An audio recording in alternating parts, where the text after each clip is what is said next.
হযরত আলী রাদিয়াল্লাহু তাআলা আনহুকে এক ব্যক্তি প্রশ্ন করলেন, হে আলী রাদিয়াল্লাহু তাআলা আনহু, আমি রোজা রাখতে চাই, কখন রোজা রাখব? তো আলী রাদিয়াল্লাহু তাআলা আনহু বলেন, একদিন আমি নবীজি সাল্লাল্লাহু আলাইহি ওয়াসাল্লামের দরবারে বসা ছিলাম। ওই সময় এক ব্যক্তি এসে নবীজি সাল্লাল্লাহু আলাইহি ওয়াসাল্লামকে এই প্রশ্নটা করলেন।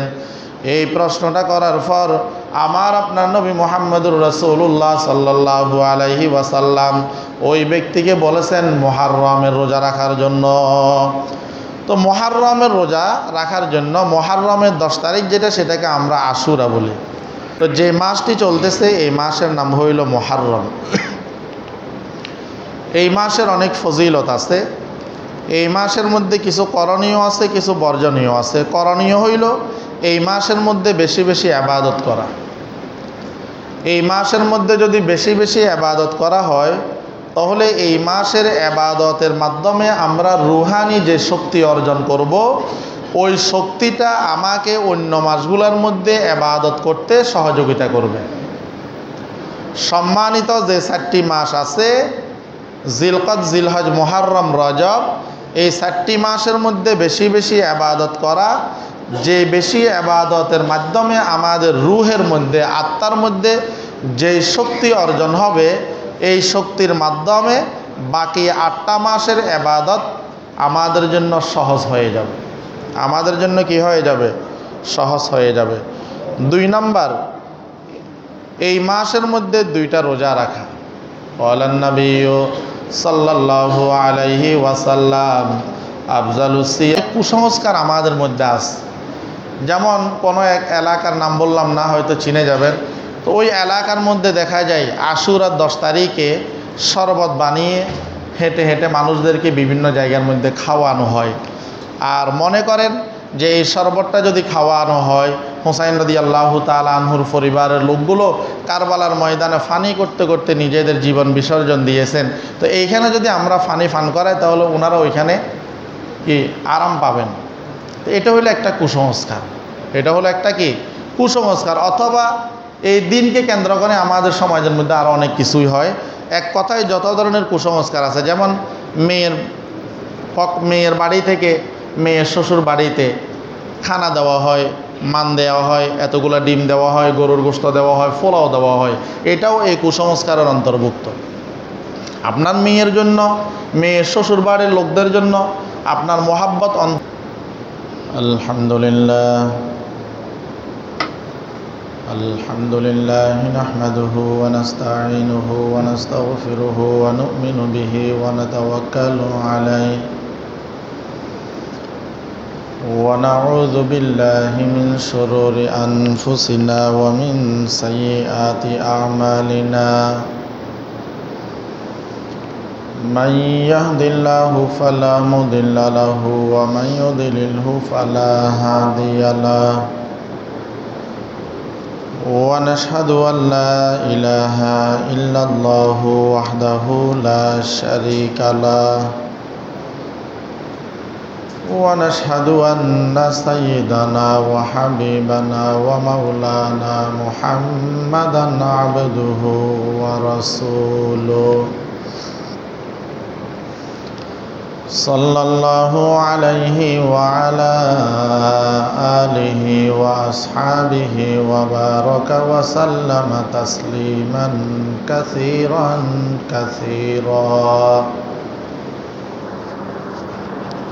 أما بعد فقد قال الله تعالى في كلامه المجيد والفرقان الحميد.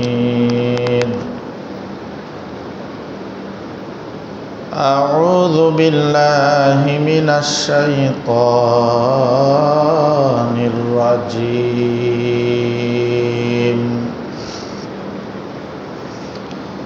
بسم الله الرحمن الرحيم.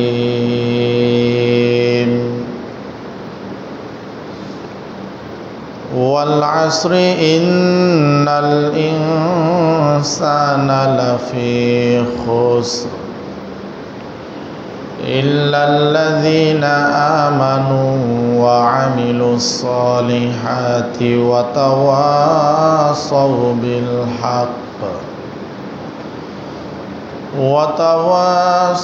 بالحق وتواصوا بالصبر. وقال النبي صلى الله عليه وسلم أفضل الصيام بعد رمضان شهر الله المحرم وأفضل الصلاة بعد الفريضة صلاة الليل أو كما قال النبي عليه الصلاة والسلام. اللهم صل على محمد وعلى آل محمد كما صليت على إبراهيم وعلى آل إبراهيم إنك حميد مجيد. اللهم بارك على محمد وعلى آل محمد كما باركت على إبراهيم وعلى آل إبراهيم إنك حميد مجيد. اللهم صل على سيدنا ونبينا وشفيعنا وحبيبنا ومولانا محمد صلى الله عليه وعلى آله وأصحابه وبارك وسلم. আলহামদুলিল্লাহ, মহান রব্বুল আলামিনের দরবারে অসংখ্য অগণিত শুকরিয়া আদায় করি যে মহান রব্বুল আলামিন আমাদেরকে 8ই মুহররম 1447 হিজরি দ্বিতীয়তম জুমার নামাজ পড়ার উদ্দেশ্যে মসজিদে আসার বসার, যার যতটুকু সম্ভব হয়েছে ইবাদত বন্দেগী করার পর প্রতি জুমার নিয়ে সংক্ষিপ্ত সময় কিছু কথা বলার নিয়তে, শোনার নিয়তে আল্লাহ রব্বুল আলামিন আমাদেরকে একত্রিত হওয়ার তৌফিক দান করেছেন। এই জন্যে মহান রব্বুল আলামিনের দরবারে আমরা শুকরিয়া আদায় করি, সকলে বলি আলহামদুলিল্লাহ। লক্ষ কোটি দরুদ ও সালামের হাদিয়া তাজদার মদিনা সাইয়্যিদুল মুরসালিন ইমামুল আম্বিয়া খাতামুন নবিয়্যিন রাহমাতুল লিল আলামিন শফিউল মুজনবিন সাহেবে কাউসার জনাব মুহাম্মদুর রাসূলুল্লাহ সাল্লাল্লাহু আলাইহি ওয়াসাল্লামের উপর।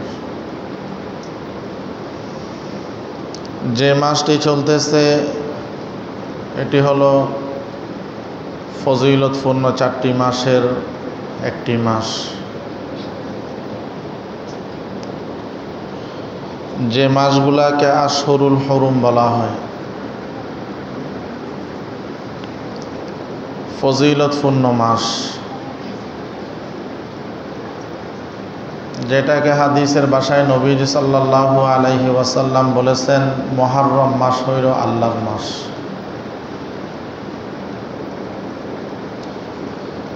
এই মাসের ফজিলত অনেক,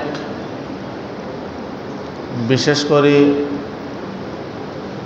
এই মাসের 10তম তারিখ যেটি আছে সেটিকে আমরা আশুরা বলি। এই আশুরা উপলক্ষে আমাদের কিছু করণীয় আছে, কিছু বর্জনীয় আছে। আমি খুতবার শুরুতে কোরআনুল কারীমের ছোট্ট একটি সূরা তেলাওয়াত করেছি, যেটি সূরাটা একেবারে ছোট হইলেও এখানে 4টি গুণ বর্ণনা করেছেন। যাদের মধ্যে এই 4টি বৈশিষ্ট্য থাকবে তারা ধ্বংস হবে না, তারা সফল। আর যাদের মধ্যে এই 4টি গুণ থাকবে না, আল্লাহ রাব্বুল আলামিন কোরআনের মধ্যে বলেছেন এরাই হইল ক্ষতিগ্রস্ত।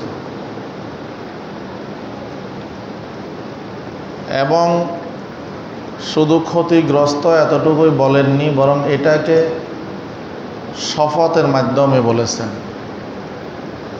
যেমন আমাদের মধ্যে কোনো একটা কথা বলার পরে ওই কথাটা বিশ্বাস করানোর জন্য, ওই কথাটা যেন আরও কঠোর হয়, শক্ত হয়, সেটা বোঝানোর জন্য আমরা শপথ করি, আল্লাহর নামে কসম খাই। তো আল্লাহ রাব্বুল আলামিন যে কথাগুলো বলেছেন, এই কথাগুলোর মধ্যে কোনো সন্দেহ নাই, সন্দেহের অবকাশও নেই। কোনো ব্যক্তি যদি আল্লাহ রাব্বুল আলামিনের কথা তথা কালামের একটা শব্দ, একটা আয়াতের ক্ষেত্রে যদি অস্বীকার তো দূরের কথা, সন্দেহ করে, তো ওই ব্যক্তির ঈমান থাকবে না। এরপরে আল্লাহ রাব্বুল আলামিন যখন যেটার গুরুত্ব বুঝাইতে চান, তখন আল্লাহ রাব্বুল আলামিন সেটার শপথ করেন। এই সূরার মধ্যেও আল্লাহ রাব্বুল আলামিন আসরের শপথ করেছেন, সময়ের শপথ করেছেন। কারণ আমাদের প্রতিটা কাজের সম্পর্ক সময়ের সাথে, এবং আসরের সময়টাও গুরুত্বপূর্ণ। এই জন্য আল্লাহ রাব্বুল আলামিন আসরের শপথ খেয়েছেন। আল্লাহ রাব্বুল আলামিন বলেন ওয়াল আসরি, আসরের শপথ, ইন্নাল ইনসানা লাফি খুসর, নিশ্চয় সমস্ত মানুষ ক্ষতিগ্রস্ত। নিশ্চয় সমস্ত মানুষ কি ক্ষতিগ্রস্ত। ইল্লাল্লাযীনা আমানু ওয়া আমিলুস সলিহাত ওয়া তাওয়াসাউ বিল হাক্কি ওয়া তাওয়াসাউ বিস সবরি। যাদের মধ্যে এই 4টা বৈশিষ্ট্য থাকবে এরা ব্যতীত। তন্মধ্য হতে 1 নম্বর বৈশিষ্ট্য থাকা লাগবে ঈমান। একজন মানুষ যদি কোনো একটা বান্ডের মধ্যে, কোনো একটা পাত্রের মধ্যে কোনো একটা জিনিস নেই, ওই পাত্রের তলায় যদি না থাকে, ওই পাত্রের মধ্যে যত জিনিস রাখুক না কেন, ওই জিনিসগুলো ওই পাত্রের মধ্যে থাকবে না। অনুরূপভাবে একজন মানুষের ঈমান যদি না থাকে, ঈমান যদি না থাকে, তো ওই ব্যক্তি যত ভালো কাজ করুক না কেন, ওই ব্যক্তির ওই ভালো কাজ কোনো কাজে আসবে না। এই জন্য ঈমান এটা আল্লাহ রাব্বুল আলামিনের পক্ষ থেকে আমাদের জন্য বহুত বড় নিয়ামত। قال النبي صلى الله عليه وسلم قال النبي صلى الله عليه وسلم كل بني آدم يولد فطرة على الإسلام كل مولود, প্রতিটি বাচ্চা জন্মগ্রহণ করে ইসলামী ফিতরতের উপর। প্রতিটি বাচ্চা জন্মসূত্রে সে ইসলামের উপরেই কি করেন, জন্মগ্রহণ করেন। এখন ওই বাচ্চার পরিবার যদি হিন্দু হয়, তাহলে হওয়ার পরে উলু উলু দেয়, মানে তুমি হিন্দুর ঘরে এসেছো। বৌদ্ধর ঘরে আসলে তারা তাদের ধর্মীয় রীতিনীতি অনুসারে কাজ করে, তখন বাচ্চাটা বুঝে আমি এদের ঘরে আসছি। আর মুসলমানের ঘরে জন্মগ্রহণ করলে ডান কাজে আজান, ডান কানে আজান, বাম কানে একামতের মাধ্যমে জানিয়ে দেয় তুমি মুসলমানের ঘরে জন্মগ্রহণ করেছ। তো ঈমানের অনেক দাম। হয়তো আমরা জন্মসূত্রে, পারিবারিক সূত্রে মুসলমান হওয়ার কারণে ঈমানের মূল্য আমাদের কাছে নাই, কিন্তু যারা কষ্টের মাধ্যমে মহামূল্যবান ঈমান নামের দৌলত পাইছেন, তাদের কাছে এই ঈমানের মূল্য আছে। তারা তাদের জীবন বিলিয়ে দিয়েছেন, ঈমান এরা কখনো কি করেন নাই, বিলিয়ে দেন নাই। ইসলামের মহিলাদের মধ্যে সর্বপ্রথম যেই নারী শহীদ হয়েছেন, যার নাম হইল হযরত সুমাইয়া রাদিয়াল্লাহু তাআলা আনহা। সুমাইয়া রাদিয়াল্লাহু তাআলা আনহা ইসলাম ধর্ম গ্রহণ করার কারণে এমন কোনো নির্যাতন নাই যা তার উপরে করা হয়নি। সর্বশেষ তার লজ্জাস্থানের মধ্যে বল্লমের আঘাতের মাধ্যমে তাকে দুনিয়ার থেকে বিদায় দিয়েছে। তো যারা কষ্টের মাধ্যমে ঈমানের মালিক হয়েছেন, ঈমান নামের দৌলত পাইছেন, তাদের কাছে ঈমানের কি আছে, মূল্য আছে। বেলাল রাদিয়াল্লাহু তাআলা আনহুর জীবনে আমরা সকলে জানি, যিনি ইসলাম ধর্ম গ্রহণ করার কারণে তার উপর নির্যাতন করা হইত। কখনো মরুভূমির উত্তপ্ত বালির উপরে শোয়াই রাখা হতো, বুকের উপর গরম পাথর রাখা হইতো, ফহার করা হইতো, ইত্যাদি ইত্যাদি যত ধরনের নির্যাতন হইতে পারে বেলাল রাদিয়াল্লাহু তাআলা আনহুর উপরে তারা প্রয়োগ করত। অপরাধ ছিল কি, মুহাম্মদুর রাসূলুল্লাহ সাল্লাল্লাহু আলাইহি ওয়াসাল্লামের হাতে ঈমান এনেছেন, আল্লাহর উপর ঈমান এনেছেন। হযরত খব্বাব রাদিয়াল্লাহু তাআলা আনহু, ওনার উপর নির্যাতন হয়েছে। কিতাবের মধ্যে আসছে কিভাবে নির্যাতন করত। জ্বলন্ত আগুনের কয়লার উপর হযরত খব্বাব রাদিয়াল্লাহু তাআলা আনহুকে শোয়াইত। কখনো কখনো শরীর থেকে চর্বি বের হয়ে ওই আগুন নিভে যেত। তো ওনারা এত কষ্ট স্বীকার করছেন, এরপরেও কি করেন নাই, ঈমান বিসর্জন দেন নাই। তা আমরা হয়তো জন্মসূত্রে মুসলমান, আমার বাবা মুসলমান, দাদা মুসলমান, সেই সূত্রে আমিও মুসলমান হওয়ার কারণে আমাদের মধ্যে ঈমানের যে মজা, ঈমানের যে মূল্য, সেটা হয়তো আমাদের মধ্যে ওদের চাইতে অনেক কম, অনেক কম। তো এই জন্য আল্লাহ রাব্বুল আলামিন বলেন, ওয়াল আসর ইন্নাল ইনসানা লাফি খুসর ইল্লাল্লাযীনা আমানু ওয়া আমিলুস সালিহাতি ওয়া তাওয়াসাউ বিল হাক্কি ওয়া তাওয়াসাউ বিস সাবর। আল্লাহ রাব্বুল আলামিন এই সূরার মধ্যে শপথ করে বলেন, ওয়াল আসর, আসরের শপথ, ইন্নাল ইনসানা লাফি খুসর, সমস্ত মানুষ ক্ষতিগ্রস্ত, ইল্লাল্লাযীনা আমানু, যারা ঈমান এনেছেন তারা ক্ষতিগ্রস্ত নয়। ঈমান আনার পরে এরা বসে থাকে নাই। ওয়া আমিলুস সালিহাত, এরা ঈমান আনার পরে, কালিমা পড়ার পরে এরা বসে না থেকে এরা নেক আমল করেছে। যেই কালিমা আমরা পাঠ করেছি, লা ইলাহা ইল্লাল্লাহু মুহাম্মাদুর রাসূলুল্লাহ সাল্লাল্লাহু আলাইহি ওয়াসাল্লাম, যেই কালিমা আমি আপনি পাঠ করেছি, এই কালিমার মূল্য কত জানেননি? নবীজি সাল্লাল্লাহু আলাইহি ওয়াসাল্লাম বলেন, 60 বছর 70 বছরের একজন টাটকা মুশরিক এত 60 বছর 70 বছর পর্যন্ত মূর্তি পূজা করছে, অগ্নি পূজা করছে, চন্দ্র পূজা করছে, সূর্য পূজা করছে, দেবদেবীর পূজা করছে, এমন একজন ব্যক্তিও যদি এই কালিমাটা পাঠ করে, লা ইলাহা ইল্লাল্লাহু মুহাম্মাদুর রাসূলুল্লাহ, কোন ব্যক্তি যদি তার অন্তর থেকে, দিল থেকে যদি এই কালিমা পাঠ করে, আল্লাহ রাব্বুল আলামিন এই কালিমার বদৌলতে ওই ব্যক্তির অতীতের সমস্ত গুনাহগুলো মাফ করে দিবেন। সুবহানাল্লাহ। তো একজন 60-70 বছরের মুশরিক যদি এই কালিমা তেলাওয়াত করে, পাঠ করে, ওই ব্যক্তির অতীতের সমস্ত গুনাহগুলো আল্লাহ রাব্বুল আলামিন কি করে দেন? ক্ষমা করে দেন। এই জন্য মুসলমান হইলাম, ঈমান আনলাম, এতটুকুর মধ্যে বসে থাকলে হবে না। আমাদের সমাজে অনেককে দেখা যায় হিন্দু থেকে মুসলমান হয়েছে, কিন্তু মুসলমান হওয়ার পরে আর ইবাদত বন্দেগীর খবর নাই। তাহলে ওই ব্যক্তির এই মুসলমানিত্ব কি কাজে আসবে? এই জন্য আল্লাহ রাব্বুল আলামিন বলেন ইল্লাল্লাযীনা আমানু ওয়া আমিলুস সলিহাত, যার মধ্যে ঈমান নামের দৌলত থাকবে, নেক আমলের দৌলত থাকবে, ওই ব্যক্তি ক্ষতিগ্রস্তের অন্তর্ভুক্ত হবে না। এখন নেক আমল কি? নেক আমল যত ধরনের হইতে পারে।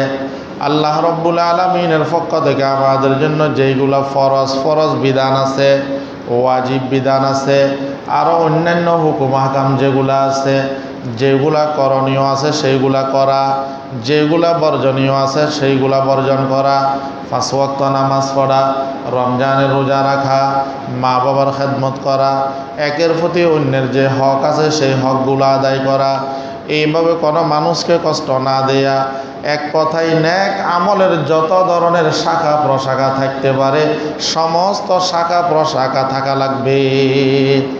নেক আমলের যত শাখা প্রশাখা আছে ওগুলো আমাদের মধ্যে কি করা লাগবে? থাকা। কারণ আল্লাহ রাব্বুল আলামিন বলেন ইন্নাল্লাযীনা আমানু ওয়া আমিলুস সলিহাতি কানাত লাহুম জান্নাতুল ফিরদাউসি নুজুলা। আল্লাহ রাব্বুল আলামিন বলেন নিশ্চয়ই যারা ঈমান আনবে এবং নেক আমল করবে আল্লাহ রাব্বুল আলামিন এদের জন্য জান্নাতুল ফিরদাউস রিজার্ভ করে রেখেছেন। যারা ঈমানের পরে নেক আমল করবে আল্লাহ তাআলা এদের জন্য বানিয়ে রাখছেন কি? শান্তির জায়গা, জান্নাত। যে জান্নাত সম্পর্কে নবীজি সাল্লাল্লাহু আলাইহি ওয়াসাল্লাম বলেন জান্নাত এটা এমন একটা জিনিস, এমন একটা নিয়ামত, জান্নাতের আরাম আয়েশ এটা এমন একটা বিষয় যেটা মানুষ কখনো চোখ দিয়ে দেখে নাই, কান কখনো শুনে নাই, হাত দিয়ে কখনো স্পর্শ করতে পারে নাই, অন্তর দিয়েও কখনো কল্পনা করতে পারে নাই। এমন একটা জায়গা আল্লাহ রাব্বুল আলামিন শান্তির জায়গা জান্নাত বানাই রাখছেন। এমন একটা জায়গা, এমন একটা শান্তির জায়গা যেটা আমরা কেউ কোনোদিন চোখেও দেখে নাই, কেউ কোনোদিন অন্তর দিয়ে অনুভবও করতে পারে নাই। এমন একটা জায়গা আল্লাহ রাব্বুল আলামিন আমাদের জন্য রেখেছেন। আর নাফরমানদের জন্য রেখেছেন জাহান্নাম। হাদিসের মধ্যে নবীজি সাল্লাল্লাহু আলাইহি ওয়াসাল্লাম বলেন জাহান্নামের মধ্যে সবচাইতে একেবারে নিম্নমানের আযাব যেটা, হাদিসের মধ্যে নবীজি সাল্লাল্লাহু আলাইহি ওয়াসাল্লাম বলেন সবচাইতে যেই ব্যক্তিকে জাহান্নামের একেবারে সবচাইতে ছোট শাস্তিটা দিবেন ওই শাস্তিটা হলো একজন ব্যক্তিকে 2 ফিতা বিশিষ্ট এক জোড়া স্যান্ডেল পরিধান করানো হবে।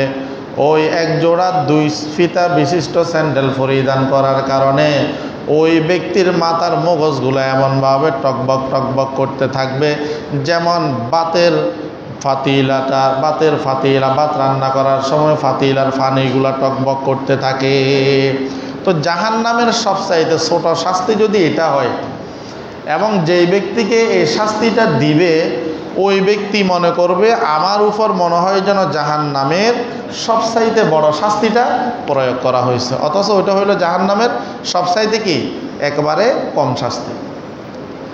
এই জন্য আল্লাহ রাব্বুল আলামিন বলেন সমস্ত মানুষ ক্ষতিগ্রস্ত, তবে তারা ব্যতীত। 1 নম্বর হইল যারা ঈমান এনেছেন, ওয়া আমিলুস সলিহাত যারা নেক আমল করেছেন, ওয়া তাওয়াসাউ বিল হাক্কি যারা মানুষদেরকে সত্যের দিকে আহ্বান করেছেন, ওয়া তাওয়াসাউ বিস সবরি যারা মানুষদেরকে ধৈর্যের দিকে আহ্বান করেছেন। মুফাসসিরিনে কেরাম ওয়া তাওয়াসাউ বিল হাক্কি এবং ওয়া তাওয়াসাউ বিস সবরির আরেকটা ব্যাখ্যা করেছেন। মুফাসসিরিনে কেরাম বলেন ওয়া তাওয়াসাউ বিল হাক্কির অর্থ হইল যারা মানুষদেরকে কল্যাণের দিকে আহ্বান করেছেন, যারা মানুষদেরকে সৎ কাজের দিকে আহ্বান করেছেন। ওয়া তাওয়াসাউ বিস সবরি যারা মানুষদেরকে খারাপ কাজ থেকে নিষেধ করেছেন, যেটাকে বলে তা'মুরুনা বিল মারুফ ওয়া তানহাউনা আনিল মুনকার, যেটা হইল সৎ কাজের আদেশ দেয়া এবং অসৎ কাজ থেকে নিষেধ করা। এই 4টা গুণ যাদের মধ্যে থাকবে তারা ব্যতীত বাকি সমস্ত মানুষগুলো হইল কি ক্ষতিগ্রস্ত। 4টা গুণের 1 নম্বর গুণ হইল ঈমান, 2 নম্বর গুণ হইল নেক আমল, 3 নম্বর গুণ হইল সৎ কাজের আদেশ, আর 4র্থ নম্বরের গুণ হইল অসৎ কাজ থেকে নিষেধ। এই 4টা গুণ যাদের মধ্যে থাকবে তারা ব্যতীত বাকি যারা থাকবে এরা সবাই হইল আল্লাহ রব্বুল আলমিনের কোরআনের ভাষায় এরা হইল ক্ষতিগ্রস্ত। আল্লাহ রব্বুল আলমিন আমাদের সবাইকে এই 4টা গুণে গুণান্বিত হওয়ার তৌফিক দান করুক, আমিন। তো যে মাসটি চলতেছে এই মাসের নাম হইল মুহররম। এই মাসের অনেক ফজিলত আছে। এই মাসের মধ্যে কিছু করণীয় আছে, কিছু বর্জনীয় আছে। করণীয় হইল এই মাসের মধ্যে বেশি বেশি ইবাদত করা। এই মাসের মধ্যে যদি বেশি বেশি ইবাদত করা হয় তাহলে এই মাসের ইবাদতের মাধ্যমে আমরা রুহানি যে শক্তি অর্জন করব, ওই শক্তিটা আমাকে অন্য মাসগুলোর মধ্যে ইবাদত করতে সহযোগিতা করবে। সম্মানিত যে 4টি মাস আছে, জিলকদ, জিলহজ, মুহররম, রজব, এই 4টি মাসের মধ্যে বেশি বেশি ইবাদত করা, যে বেশি ইবাদতের মাধ্যমে আমাদের রুহের মধ্যে, আত্মার মধ্যে যেই শক্তি অর্জন হবে, এই শক্তির মাধ্যমে বাকি 8টা মাসের ইবাদত আমাদের জন্য সহজ হয়ে যাবে। আমাদের জন্য কি হয়ে যাবে? সহজ হয়ে যাবে। 2 নাম্বার, এই মাসের মধ্যে 2টা রোজা রাখা। ওয়ালান নবিয়্যু সাল্লাল্লাহু আলাইহি ওয়াসাল্লাম আফজালুস সিয়ামি শাহরুল্লাহিল মুহররম। আমার আপনার নবী মুহাম্মদুর রাসূলুল্লাহ সাল্লাল্লাহু আলাইহি ওয়াসাল্লাম বলেন, আমার নবী সাল্লাল্লাহু আলাইহি ওয়াসাল্লাম বলেন, রমজানের পরে সর্বোত্তম রোজা হইল মুহররমের রোজা। রমজান মাসের পরে সর্বোত্তম হইল মুহররমের রোজা। এবং মুহররম এটাকে আল্লাহর মাস বলেছেন। অন্যান্য মাসগুলোও আল্লাহর মাস, বিশেষ করে মুহররমকে আল্লাহর মাস বলেছেন। যেমন পৃথিবীর মধ্যে যত মসজিদ আছে সবগুলো আল্লাহর ঘর, বাইতুল্লাহ। কিন্তু বিশেষ করে বাইতুল্লাহ যেটা আছে, কাবাঘর যেটা আছে, এটাকে আল্লাহর ঘর বলা হয়। তো অন্যান্য মসজিদগুলোও আল্লাহর ঘর, বিশেষ করে বাইতুল্লাহও আল্লাহর ঘর। অনুরূপভাবে অন্যান্য মাসগুলোও যেমন আল্লাহ তাআলার মাস, বিশেষ করে মুহররম মাস এটি আল্লাহ রব্বুল আলামিনের মাস। রমজানের পরে সর্বশ্রেষ্ঠ যে মাস সেটির নাম হইল, নবীজি সাল্লাল্লাহু আলাইহি ওয়াসাল্লাম বলেছেন, সেটার নাম হইল আল্লাহর মাস। আর যেটাকে আমরা মুহররম মাস বলে চিনি, যেটাকে আমরা মুহররম মাস বলে চিনি, নবীজি সাল্লাল্লাহু আলাইহি ওয়াসাল্লাম বলেন, রমজানের পরে সর্বোত্তম রোজা হইল মুহররমের রোজা। রমজানের পরে সর্বোত্তম রোজা হইল মুহররমের রোজা। এই জন্য রমজানের পরে কেউ যদি রোজা রাখতে চায়, নবীজি সাল্লাল্লাহু আলাইহি ওয়াসাল্লাম বলেন, সে যেন মুহররম মাসে রোজা রাখে, সে যেন মুহররম মাসে রোজা রাখে। হযরত আলী রাদিয়াল্লাহু তাআলা আনহুকে এক ব্যক্তি প্রশ্ন করলেন, হে আলী রাদিয়াল্লাহু তাআলা আনহু, আমি রোজা রাখতে চাই, কখন রোজা রাখবো? তো আলী রাদিয়াল্লাহু তাআলা আনহু বলেন, একদিন আমি নবীজি সাল্লাল্লাহু আলাইহি ওয়াসাল্লামের দরবারে বসা ছিলাম। ওই সময় এক ব্যক্তি এসে নবীজি সাল্লাল্লাহু আলাইহি ওয়াসাল্লামকে এই প্রশ্নটা করলেন। এই প্রশ্নটা করার পর আমার আপনার নবী মুহাম্মদুর রাসূলুল্লাহ সাল্লাল্লাহু আলাইহি ওয়াসাল্লাম ওই ব্যক্তিকে বলেছেন মুহররমের রোজা রাখার জন্য। তো মুহররমের রোজা রাখার জন্য মুহররমের 10 তারিখ যেটা, সেটাকে আমরা আশুরা বলি। নবীজি সাল্লাল্লাহু আলাইহি ওয়াসাল্লাম এবং কুরাইশরা তৎকালীন সময়ে কী করতেন? মুহররমের রোজা রাখতেন, নিজেও রাখতেন এবং অন্যদেরকেও রাখার জন্য বলেছেন। রমজানের রোজা ফরজ হওয়ার পরে নবীজি সাল্লাল্লাহু আলাইহি ওয়াসাল্লাম সাহাবায়ে কেরামদেরকে এখতিয়ার দিয়েছেন যে তোমরা চাইলে এই মুহররমের রোজাটা রাখতে পারো, আবার চাইলে নাও রাখতে পারো, চাইলে নাও রাখতে পারো। নবীজি সাল্লাল্লাহু আলাইহি ওয়াসাল্লাম বলেছেন, মুহররম মাসের মধ্যে এমন একটা দিন আছে, মুহররম মাসের মধ্যে এমন একটা দিন আছে যেই দিন আল্লাহ রব্বুল আলামিন তওবা কবুল করেছেন, ভবিষ্যতেও তওবা কবুল করবেন। অতীতেও মুহররমের এমন একটা দিনে আল্লাহ রব্বুল আলামিন তওবা কবুল করেছেন, দোয়া কবুল করেছেন। ভবিষ্যতেও দোয়া করলে অবশ্যই আল্লাহ রব্বুল আলামিন দোয়া কী করবেন? কবুল করবেন। এবং তৎকালীন সময়ে, জাহিলি সময়ের মধ্যে নবীজি সাল্লাল্লাহু আলাইহি ওয়াসাল্লাম, নবীজি সাল্লাল্লাহু আলাইহি ওয়াসাল্লামের আগমনের আগের যে যুগটা ছিল জাহিলি সময়, জাহিলি সমাজ, তখন এই মুহররমের 10 তারিখে তারা বাইতুল্লাহর সাথে গিলাফ লাগাইতেন। যেমন এখন আমরা হজের সময় দেখি বাইতুল্লাহর গিলাফ কী করেন, পরিবর্তন করেন। নবীজি সাল্লাল্লাহু আলাইহি ওয়াসাল্লাম মক্কা থেকে মদিনায় হিজরত করার পরে সেইখানে গিয়ে দেখলেন ইহুদিরা রোজা রাখতেছে। মুহররমের 10 তারিখে ইহুদিরা কী করলেন, রোজা রাখলেন। নবীজি সাল্লাল্লাহু আলাইহি ওয়াসাল্লাম বলেন, মা হাযাল ইয়াউম আল্লাযী তাসুমু, যে এটা কেমন দিন যে তোমরা রোজা রাখছো? তো তারা বলেন, হাযা ইয়াউমুন আযীমুন আনজি ফিহি মূসা ওয়া কওমুহু ওয়া গাররাকা ফিরআউন ওয়া কওমুহু ফাসামা মূসা আলাইহিস সালাম শুকরান ফানাহনু নাসুম। তারা বলতেছেন যে আসলে এই দিনটা আমাদের কাছে সম্মানিত একটা দিন। কেন সম্মানিত দিন? এই দিনে আল্লাহ রাব্বুল আলামিন মূসা আলাইহিস সালাতু ওয়াস সালাম এবং তার কওমের লোকদেরকে আল্লাহ রাব্বুল আলামিন নদীর উপর রাস্তা বানিয়ে এদের জন্য পার হওয়ার ব্যবস্থা করে দিয়েছিলেন। এরা নদীর উপর রাস্তা দিয়ে কি করে গেলেন, পার হয়ে গেলেন। এবং এই দিনে ফেরাউন এবং তার কওমের লোকেরা যারা হযরত মূসা আলাইহিস সালাতু ওয়াস সালামের পিছনে ধাওয়া করছিল, এই সমস্ত লোকগুলো ওই যে পথ দিয়ে যাইতে চাইছিলেন, এরা যখন নদীর মাঝামাঝি গেলেন তো আল্লাহ রাব্বুল আলামিন দুই দিকের পানিকে মিশিয়ে এদেরকে সেইখানে ডুবাইয়ে মারছেন। এই জন্য হযরত মূসা আলাইহিস সালাতু ওয়াস সালাম আল্লাহ রাব্বুল আলামিনের কৃতজ্ঞতা প্রকাশ করার জন্য এই আশুরার দিনে মুহররমের 10 তারিখে রোজা রেখেছেন। এই জন্য আমরাও কি করি, রোজা রাখি।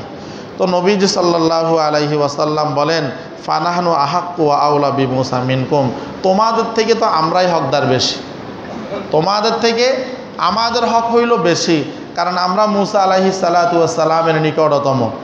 অতএব হে আমার সাহাবায়ে কেরাম, তোমরাও কি করো, আশুরা রোজা রাখো। ক্বালান নাবিয়্যু সাল্লাল্লাহু আলাইহি ওয়াসাল্লাম, সুমু ইয়াউমা আশুরা ওয়া খালিফুল ইয়াহুদ ওয়া সুমু ক্বাবলাহু ইয়াওমান ওয়া বা'দাহু ইয়াওমা।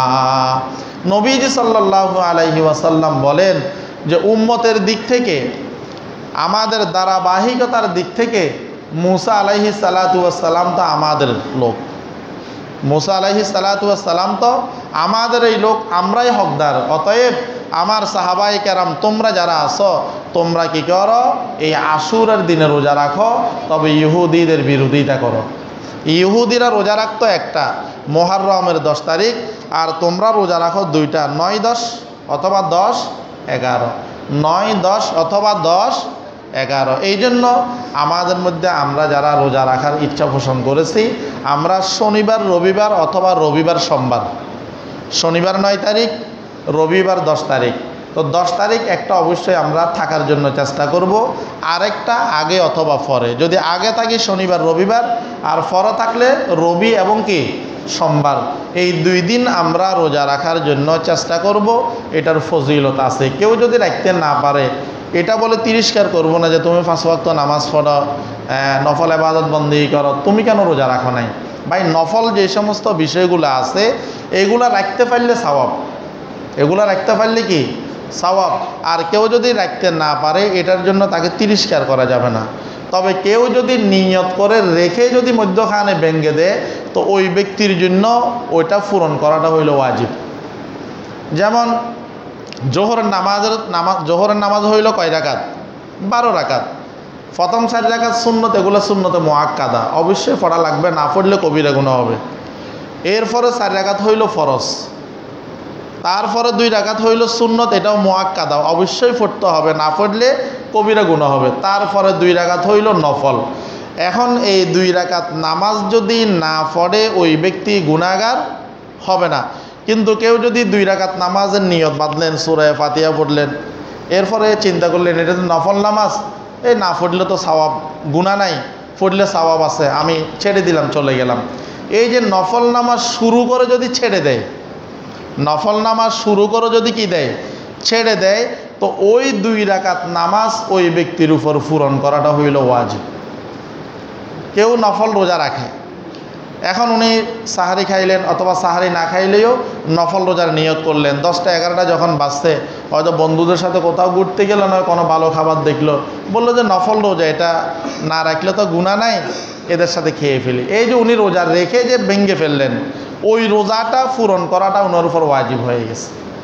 ওই রোজা পূরণ করাটা ওনার উপর কি হয়ে গেছে? ওয়াজিব হয়ে গেছে। এই জন্য নবীজি সাল্লাল্লাহু আলাইহি ওয়াসাল্লাম বলেছেন, তোমরা আশুরা রোজা রাখো এবং ইহুদিদের বিরোধিতা করে তোমরা একটা আগে অথবা পরে মিলিয়ে তোমরা মোট কয়টা রোজা রাখো? 2টা রোজা রাখো। তাহলে এটা হইল আশুরার দিনে করণীয়, আশুরার দিনে করণীয়। এখন আমাদের সমাজের মধ্যে আশুরা বলতে আমরা মনে করি কারবালার ময়দানের ঐতিহাসিক মর্মান্তিক ঘটনা, এটা আমরা মনে করি। অথচ কারবালার ইতিহাস রচিত হওয়ার আগ থেকেও এই আশুরা মুহররম এটা এর আগ থেকেও সম্মানী, এর আগ থেকেও সম্মানী। এখন আমরা আশুরা বললে মনে করি হযরত হুসাইন রাদিয়াল্লাহু তাআলা আনহু কারবালার ময়দানে নির্মমভাবে শাহাদাত বরণ করেছেন, এই জন্য আশুরার এত দাম না। এই আশুরার মূল্যটা, আশুরার ফজিলতটা অনেক আগ থেকে, হয়তো এই আশুরার সাথে হুসাইন রাদিয়াল্লাহু তাআলা আনহুর কারবালার ইতিহাসটাও কি হয়েছে? যোগ হয়েছে, ইতিহাসটাও যোগ হয়েছে। আচ্ছা, এরপরে আমাদের বর্জনীয় কি? 1 নম্বর হইল গুনাহ বর্জন করা। 2 নম্বর হলো মুহররম কেন্দ্রিক অনেক কুসংস্কার আমাদের মধ্যে আছে। যেমন কোনো এক এলাকার নাম বললাম না, হয়তো চিনে যাবেন। তো ওই এলাকার মধ্যে দেখা যায় আশুরার 10 তারিখে শরবত বানিয়ে হেঁটে হেঁটে মানুষদেরকে বিভিন্ন জায়গার মধ্যে খাওয়ানো হয়। আর মনে করেন যে এই শরবতটা যদি খাওয়ানো হয়, হুসাইন রাদিয়াল্লাহু তাআলা আনহুর পরিবারের লোকগুলো কারবালার ময়দানে ফানি করতে করতে নিজেদের জীবন বিসর্জন দিয়েছেন, তো এইখানে যদি আমরা ফানি ফান করাই তাহলে ওনারা ওইখানে কি আরাম পাবেন। তো এটা হলো একটা কুসংস্কার, এটা হলো একটা কি কুসংস্কার। অথবা এই দিনকে কেন্দ্র করে আমাদের সমাজের মধ্যে আরও অনেক কিছুই হয়। এক কথায় যত ধরনের কুসংস্কার আছে, যেমন মেয়ের বাড়ি থেকে মেয়ের শ্বশুর বাড়িতে খানা দেওয়া হয়, মান দেওয়া হয়, এতগুলো ডিম দেওয়া হয়, গরুর গোশত দেওয়া হয়, পোলাও দেওয়া হয়, এটাও এই কুসংস্কারের অন্তর্ভুক্ত।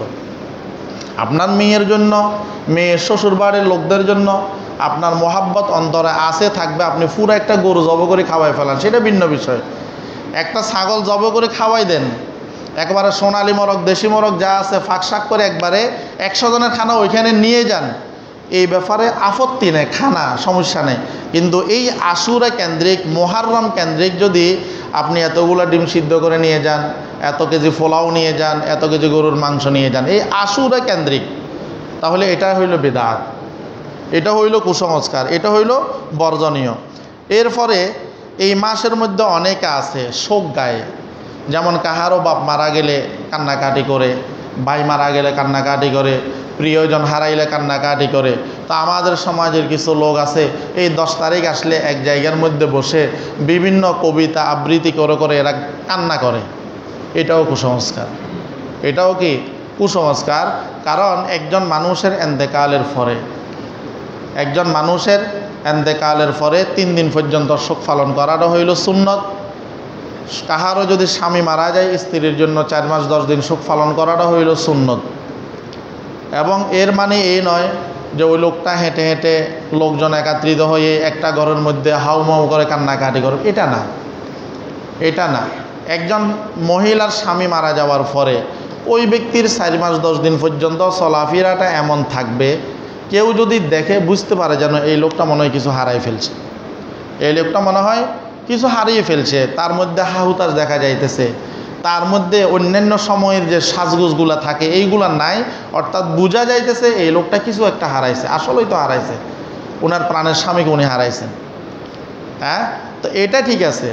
কিন্তু এই দিনকে কেন্দ্র করে, যেমন একজন লোক আজকে মুহররম মাসের 8 তারিখ মারা গেল, এখন আগামী মুহররম মাসের 8 তারিখে সে যদি লোকজন জমা হয়ে হাইরা আমার বাবা চলে গেল রে, মরে গেল রে, এই গেল রে, এই গেল, এটা করা যাবে না, এটা হইল কুসংস্কার, এটা হইল বিদআত। 4 নম্বর হলো এই মুহররমকে কেন্দ্র করে বিভিন্ন জায়গার মধ্যে মিছিল হয়, এটাও বিদআত। বিভিন্ন জায়গার মধ্যে র্যালি বের করে, বিভিন্ন জায়গার মধ্যে আগুন জ্বালানো হয়, বিভিন্ন জায়গার মধ্যে হাই হুসাইন করে করে নিজের শরীরকে রক্তাক্ত করা হয়। এগুলা সবগুলো হইল বর্জনীয়। কেউ যদি করে না অনেকে, হুসাইন রাদিয়াল্লাহু তাআলা আনহুর হাই হুসাইন করে করে শরীরের মধ্যে আঘাত করে। অনেককে দেখেছি হয়তো তার দলের প্রধানকে মোহাব্বত করে, ওই দলের প্রধানের নাম নিয়েও শরীরের মধ্যে আঘাত করে। এগুলা করা যাবে না। না, ওটা হলো ভিন্ন বিষয়, এটা বলতেছি। এরপরে মুহররমকে অশুভ মনে করা, মুহররমকে অশুভ মনে করা, যেমন এই মাসের মধ্যে যদি কেউ বিয়ে শাদী করে, কারো বিয়ে শাদী দেয়, কোনো কাজ করে, ইত্যাদি ইত্যাদি, এইগুলাকে অনেকে কি মনে করেন, এই মাসের মধ্যে অশুভ মনে করেন। মনে করে এই মাসের মধ্যে যদি বিয়ে শাদী হয় এটা ভালো হবে না, বেশি দিন টিকবে না, ইত্যাদি ইত্যাদি। তো এই ধরনের এই বিষয়গুলো মনে করাটা হইল বিদআত। তবে আরেকটা হাদিসের মধ্যে আপনি পরিবারের জন্য যে খরচের যে বিষয়টা আছে, আপনি উন্মুক্ত খরচ করেন, এটার দ্বারাই আপনি সওয়াব পাইবেন। এবং মাঝে মধ্যে ভালো খাবারের আয়োজন করা, এটাও ভালো। কোনো কোনো ওলামায়ে কেরাম বলেছেন এই সমস্ত বিশেষ দিনগুলোর মধ্যে আপনি পরিবারের লোকদের জন্য ভালো কিছু তৈরি করতে পারেন। তবে এটা তৈরি করতে হবে, এই রুটি পিঠা বানাইতে হবে, শ্যামার পোলাও করতে হবে, দেশি মরক হুজুর দিয়ে জবে করতে হবে। এটাকে জরুরি মনে করাটা হইলে বেদাত। এটাকে জরুরি, কারণ অনেক জায়গার মধ্যে আসে। আমার কাছে এমনও খবর আছে, একটা মসজিদের ইমাম সাহেবের শুধু চাকরিটা চলে গেছে, উনি আশুরার 10 তারিখে বাড়িতে ছিলেন, তো এই জন্য উনি মরক জব করতে পারে নাই। তো এখন মরক জব না করার কারণে ওনাকে চাকরি থেকে বাদ দিয়ে দিয়েছেন। কেন মরক আপনি জব করতে পারেন না? জবেহের জন্য শর্ত হইল নিয়ম জানা থাকা। মসজিদের হুজুর দিয়ে জব করতে হবে বিষয়টা তো এমন না। আপনার জবেটা জানা আছে, আপনি জবে করে দেন না। শুধুমাত্র মানে এই সমস্ত বিষয়গুলো কিছু কিছু জায়গার মধ্যে আছে বেশি মারাত্মক। আমি এখানে নতুন আসার পর অনেককে দেখছি মরক নিয়ে এখানে দাঁড়ায় রয়েছে। তো এগুলো আমাদের অভ্যাস না, আমরা জবে করি না। আপনার ভালো লাগলেও লাগুক, না লাগলে তো এখন তো বাস এগুলো হয় না, এক সময় হইতো। এই জন্য এই দিনকে কেন্দ্র করে এটা করতেই হবে, না করলে এটার হক আদায় হবে না। রুটি পিঠা বানাইতে হবে, না বানাইলে মুহররম পালন হবে না, এটা বলে এমনিতে আপনি তৈরি করতে পারেন, খান, অসুবিধা নাই। কিন্তু এটা যদি না করে কেউ, তাহলে সে গুনাহগার হবে, সে এই হয়ে গেছে সেই হয়ে গেছে, এমনটা বলা যাবে না। তো সবশেষ কথা হইল ভাই, ফজিলতপূর্ণ মাস, আমরা বেশি বেশি ইবাদত বন্দেগী করব। যাদের সম্ভব হয় আমরা 2টা রোজা রাখার জন্য চেষ্টা করব। এবং রোজা রাখার ক্ষেত্রে শনি রবি অথবা রবি সোম। এবং যারা রোজা রাখবো, আমরা যারা সাহারি খাবো, এখানে সাহারির এই নির্ধারিত একটা সময় দেয়া আছে, ওই সময়টা আমরা ফলো করব। মুয়াজ্জিন আজান দিবে, এরপরে সাহারি খাওয়া বন্ধ করবে এমনটা না। কারণ রমজানের বাহিরের সময়ে আমরা অনেক পরে আজান দিই। রমজানের বাহিরে আমরা অনেক পর আজান দিই। আপনি এখানে বাহিরের সময় আছে 3টা 40 বা তার আগে সম্ভবত এই ফজরের ওয়াক্ত শুরু হয়। এর আগে আপনাকে আপনার সাহারি খানাটা শেষ করতে হবে। আল্লাহ তাআলা আমাদের সবাইকে